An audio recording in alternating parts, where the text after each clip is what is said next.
The gravel bike might just be the ultimate commuter bike. In today's video, we'll take a look at what makes a gravel bike, and see why they're so great for commuting. Stick around.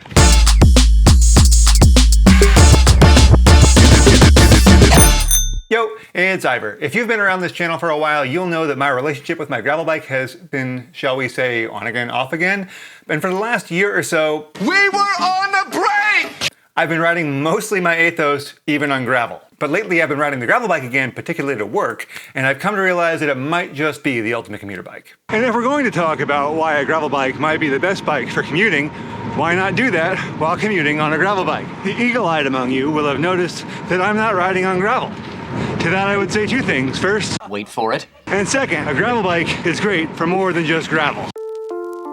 The roads where I live are often not in the best shape, and the trails and bike lanes are covered in debris and glass. One of the defining features of gravel bikes is that they all have wide tire clearance. Running wide tires means you can run lower pressures and have more comfort over the bumps, but also the wider your tire is, generally the better tubeless works. Let's talk about tubeless for a second. Tubeless tires, different from traditional clincher tires that use tubes, like these, have sealant between the tire and the rim, and when you get a puncture, that sealant sprays out through the opening, and when the sealant makes contact with the air, it solidifies and plugs the hole. The problem with tubeless road setups, especially for frames that don't allow for wide tires, is that they are narrow tires, which require higher pressures.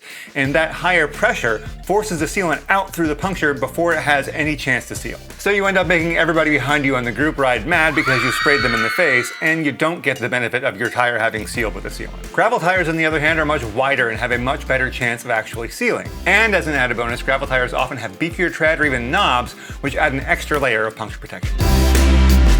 Sort of related to wide tires, gravel bikes are just more comfortable to ride, particularly the ones with carbon frames. They often have more relaxed geometries, putting you in an easier to manage position, and many of them have some sort of vibration dampening or even suspension system built in.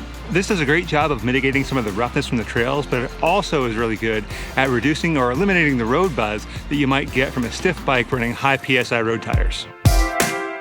The route I'm taking today isn't the most direct, particularly on the way home.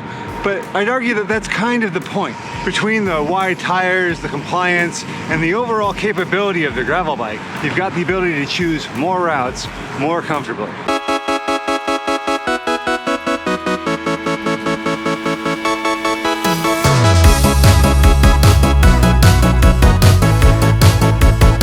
Okay, so the gravel bike isn't going to be as fast as a road bike on the road, and it's not going to be as comfortable as a mountain bike when you want to rip some single track, but it's perfectly capable for both. And you probably wouldn't want to ride a mountain bike that far on the road, and while you could take a road bike onto single track, and I have, it is way less fun on the skinny tires. Quick sidebar, if you're finding this content informative, helpful, or entertaining or something, I would love it if you hit that like button. It really does a lot for the video and the channel. Another plus about gravel bikes is that most folks will run mountain bike pedals on them, which allows you to run mountain bike shoes, which is good for a variety of reasons. Mountain bike cleats last longer. They're made of metal as opposed to road cleats, which are made of plastic.